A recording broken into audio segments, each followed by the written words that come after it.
La coalition est née d'une manière spontanée, je te dirais, à la suite de l'annonce qu'un incinérateur de déchets toxiques venait s'installer de l'autre côté de la baie des Chaleurs, qui n'est pas très loin. On a dit, bon, là, on fait quelque chose, une manifestation symbolique pour que les médias mettent ça sur la place publique. Et finalement, entre-temps, Kevin Parent a téléphoné pour dire « Est-ce que je pourrais vous donner un petit coup de main médiatiquement? » Bien sûr, bienvenue, c'est super. Et à partir de ce moment-là, ça a vraiment pris une ampleur très grande.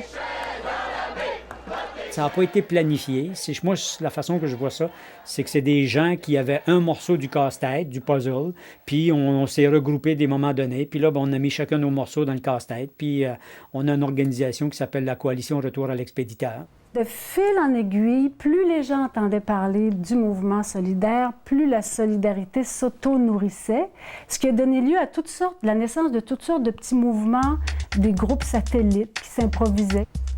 Nous autres, on a fait des actions, des pressions envers les politiciens. Il y avait une conférence de presse. On est entré là en faisant du bruit. Nous vous fournissons des culottes, Madame Normando. Il ne vous reste plus qu'à les porter.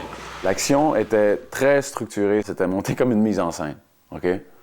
Pour avoir le plus de chances possible que ce qui soit pris par les médias, ce soit exactement ce qu'on voulait qu'il passe, que ce qu'on veuille dire.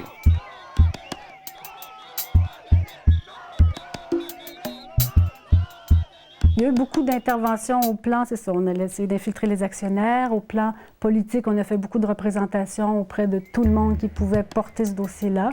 Au plan légal, on s'est aussi associé à des gens qui sont venus nous offrir leurs services bénévolement. Fait qu'à toutes sortes de niveaux, il y avait des supports que la coalition pouvait donner.